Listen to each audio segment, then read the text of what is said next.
नमस्कार, आप सभी का बहुत बहुत स्वागत करेंगे न्यूज 21 में। आप सबका आपके साथ मैं ऋतिका पांडे। खबर मिर्जापुर से देख रहे हैं, जहां जनपद मिर्जापुर में राजनीतिक हलचल तेज होती जा रही है। विंध्याचल के भारतीय जनता पार्टी के सभासद अवनीश मिश्रा ने अचानक भाजपा छोड़कर समाजवादी पार्टी यानी सपा में शामिल होने की घोषणा कर डाली। अवनीश मिश्रा ने पार्टी छोड़ने का कारण बताते हुए कहा है कि ब्राह्मणों का अपमान, विकास कार्यों में कोताही और शंकराचार्य वी मुक्तेश्वरानंद सरस्वती का अपमान देखकर उन्होंने सपा का दामन थामा है। पूर्व सभासद अवनीश मिश्रा ने संवाददाता एसएन यादव से बातचीत में कहा है कि सपा में उनकी नई भूमिका और रणनीति पर विचार कर रहे हैं। उन्होंने कहा है कि अब वे समाज के विकास और वर्ग विशेष के अधिकारों की रक्षा में सक्रिय भूमिका निभाएंगे। मिर्जापुर की राजनीति में इस कदम से काफी हलचल देखी जा रही है और आने वाले समय में क्षेत्रीय राजनीतिक समीकरण बदल सकते हैं। जिस तरीके से उत्तर प्रदेश की राजनीति करवट ले रही है, उसी कड़ी में जनपद मिर्जापुर में हमारे साथ हम दिखाएंगे अभी आपको कि एक जो भारतीय जनता पार्टी के निर्वाचित सभासद थे, उन्होंने भाजपा का दामन छोड़ के सपा का दामन पकड़ लिया। हालांकि ये परिवर्तन अपने आप में लगातार होता रहता है जब भी राजनीतिक पार्टियों में उथल पुथल होती है। उसी तरीके से आज हमारे साथ मौजूद है भारतीय जनता पार्टी से जो सभासद थे, उन्होंने समाजवादी पार्टी का दामन थाम लिया। आइए बात करते हैं, क्या उनके अंदर विसंगतियां थी भारतीय जनता पार्टी को लेकर, या यह सोच पहले से थी? ऐसी क्या समस्या आए कि जो कि उन्होंने भारतीय जनता पार्टी का दामन छोड़ दिया? जी बहुत बहुत स्वागत है आपका चैनल में। धन्यवाद आपके चैनल को।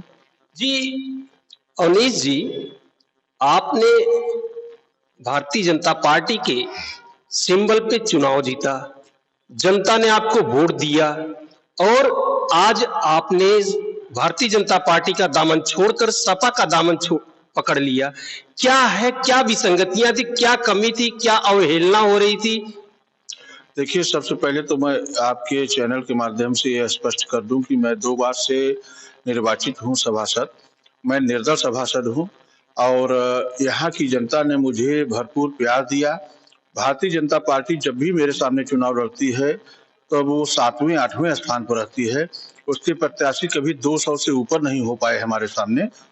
और जो वर्तमान स्थिति है, ऐसा कुछ नहीं है कि कल चुनाव है तो आज हमने पार्टी छोड़ के और सपा का दामन पकड़ा। अभी चुनाव भी लगभग 1 वर्ष है। तो जो हमारे राष्ट्रीय अध्यक्ष जी अखिलेश यादव जी की जो सोच है, जो उनकी कार्य करने की शैली है, जो उनका एक अपनत्व होता है अपने जनता के प्रति और सर्व समाज की जो नुमाइंदगी करने का जो उनका सोच रहता है, सर्व समाज को एकजुट एक मुट्ठी में लेके चलने का जो सोच रहता है, उनके उस स्वभाव से, उनके उस कार्य से मैं प्रभावित होकर समाजवादी पार्टी का सदस्यता लिया। तो भारतीय जनता पार्टी में क्या आपकी अवहेलना हो रही थी या आपके क्षेत्र का कार्य नहीं हो रहा था, ऐसा क्या था? देखिए, भारतीय जनता पार्टी में जो नगर की नुमाइंदगी करने वाले हमारे माननीय हैं, उनके द्वारा सारे पदाधिकारी को, सदस्य को, चाहे वो जो भी हो, सबको दबाने कुचलने का कार्य अनवरत किया जाता रहा है। नगर की स्थिति बदहाल है, विंध्याचल की स्थिति बदहाल है। जिले में हर जगह चारागाह के रूप में एकदम जैसे ग्रामीण क्षेत्र में आप जाइए उस तरह से मिर्जापुर में घुसने वाले लोगों को महसूस होता है। यह धार्मिक नगरी है, यहाँ की रोड एकदम खराब है। गंगा में स्नान करने वाले भक्तों को नाला के पानी से स्नान करना पड़ रहा है। यहाँ जो भक्त आ रहे हैं, अगर उनको कहीं स्वास्थ्य संबंधी कोई दिक्कत हो रहा है तो अस्पताल में उनको सही उपचार की व्यवस्था विंध्याचल में नहीं है। इन तमाम चीजों को देखकर मेरे मन में बहुत पीड़ा हुई और मैंने समाजवादी पार्टी का दामन पकड़ा है और राष्ट्रीय अध्यक्ष जी के दिशा निर्देश पर मैं चलने का कार्य करूंगा। पार्टी का जो भी एजेंडा रहेगा वो मेरे लिए सर्वसम्मत से मेरी सिरोधार रहेगा। अवनीश जी, ये जो आपके विचार में आया ये परिवर्तन का, तो ये परिवर्तन पहले से मन में आपके था कि ये अचानक आया है? क्योंकि ऐसा तमाम आपके भारतीय जनता पार्टी के लोगों का कहना है कि ये आपकी व्यक्तिगत महत्वाकांक्षा है। देखिए, महत्वाकांक्षा तो तब होती जब चुनाव 2 महीने 4 महीने रह जाता और मैं किसी पार्टी को छोड़ के किसी पार्टी में जाता। मेरे मन में तब से यह भाव आया जबकि माघ मेला इलाहाबाद में ब्राह्मण बटुकों के साथ दुर्व्यवहार किया गया, चुटिया पकड़ के मारा गया और उसको जूते से मारा गया, शंकराचार्य के साथ अभद्रता की गई। तो जिस तरह से ब्राह्मणों को, हिंदुओं को, मुस्लिमों को, सिख को, ईसाई को बांटने का कार्य किया जा रहा है, यह मुझे नहीं अच्छा लगा। हम सभी भारतवासी हैं और सबके शरीर में एक ही रंग का खून है और सबका एक ही भोजन होता है, सबका एक ही पहनावा होता है। हम लोग सबसे पहले वंदे मातरम और भारत माता की जय बोलते हैं। कि जो नीति चल रही है उससे मैं बहुत व्यथित हूँ। उसको देख के मैंने भारतीय जनता पार्टी के विचार से दूर होकर समाजवादी को धारण किया।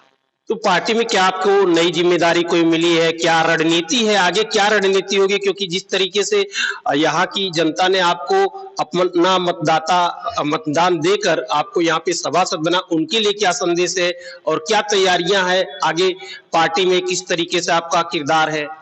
देखिए, राष्ट्रीय अध्यक्ष जी का जो भी दिशा निर्देश होगा, तन मन धन से मैं उनके दिशा निर्देश पर पूर्णतः चलने का प्रयास करूंगा और मिर्जापुर जनपद की मूल समस्याओं को मैं बराबर राष्ट्रीय अध्यक्ष जी को यहाँ के लोगों के साथ जो अछूता व्यवहार किया जा रहा है, प्रताड़ित करने का कार्य किया जा रहा है, रोड नाली की, पानी की जो दुर्व्यवस्था है, सामुदायिक स्वास्थ्य केंद्र की जो दुर्व्यवस्था है, इसको मैं राष्ट्रीय अध्यक्ष जी को बताने का कार्य सदैव करता रहूंगा। और मेरे ऊपर जो भी जिम्मेदारी राष्ट्रीय अध्यक्ष जी डाल देंगे, मैं उसका अक्षरशः पालन करने का कार्य करूंगा। मैं एक समाजवादी पार्टी का छोटा सा सिपाही हूं और मेरा परिवार समाजवादी है। मेरा परिवार पूरा मिर्जापुर विधानसभा है और यहाँ की एक एक व्यक्ति, एक एक बिरादरी, एक एक लोगों के ऊपर कहीं कोई दिक्कत आएगी, जहां भी मुझे याद करेंगे, मैं तन मन धन से उनके लिए सदैव खड़ा होने का कार्य करूंगा। जिस तरह से मैं अपने वार्ड में, अपने विंध्याचल क्षेत्र की जनता के लिए खड़ा होने का कार्य करता था, उस तरह से पूरे जनपद के लिए खड़ा होने का कार्य करूंगा। जैसा कि देखा जा रहा है कि राजनीतिक शंखनाद तो बज चुका है, अब मिर्जापुर की नगर की जनता से क्या आप आह्वान करेंगे कि जो विधानसभा चुनाव 2027 में होने वाला 11 महीने से क्या कहना चाहेंगे जनता से? देखिए, नगर विधानसभा की जनता से मैं हाथ जोड़ के यह अपील करूंगा कि जो आपको सुने, आप उसे अपना वोट दीजिए। जो आपके अधिकार को, आपके समस्याओं को अपना समस्या मान के और 5 वर्षों तक आपके साथ कदम से कदम मिलाने का कार्य करे, आप उसको वोट दीजिए। वो केवल और केवल एकमात्र समाजवादी पार्टी है जो कि सबको साथ लेकर चलने का कार्य करती है। वहां न कोई मुस्लिम है, न कोई हिंदू है, न कोई पंडित है, न कोई बाबू साहब है, कुछ नहीं है। सब एक समान है। सबको एक समान अधिकार श्रद्धेय मुलायम सिंह यादव जी ने दिया। सबको एक समान अधिकार राष्ट्रीय अध्यक्ष श्री अखिलेश यादव जी दे रहे हैं और मुझे पूर्ण विश्वास है कि अखिलेश यादव जी के नेतृत्व में उत्तर प्रदेश की 2027 की सरकार बनेगी और हम लोग 5 विधानसभा चुनाव जीतने का कार्य करेंगे। और मैं आप लोगों के सामने यह कहता हूं, मैं माननीय राष्ट्रीय अध्यक्ष जी को 5 विधानसभा जीत के और देने का कार्य करूंगा। शुक्रिया आपसे बात करने के लिए। तो इस तरीके से आपने देखा कि हमारे साथ जो मौजूद थे भारतीय जनता पार्टी के सभासद थे और अब उन्होंने समाजवादी पार्टी का दामन थाम लिया है और पार्टी के राष्ट्रीय अध्यक्ष अखिलेश यादव को ये संदेश देना चाहते, ये आश्वस्त करना चाहते हैं कि आने वाला जो विधानसभा 2027 है उसमें मिर्जापुर जनपद की 5 विधानसभा ये जीत कर उनके झोली में डालने का काम करेंगे। अब तो ये आने वाला समय बताएगा कि इनकी पार्टी में क्या भूमिका होगी, क्या रोल होगा और ये दल बदल जो होता है ये राजनीतिक विचारधारा होती है। विचारधारा जब परिवर्तित होती है, रणनीति परिवर्तित होती है, तो देखते हैं कि नया अध्याय, नई रणनीति और नई चुनौती किस तरीके से अवनीश जी को समाजवादी पार्टी में आगे ले जाती है।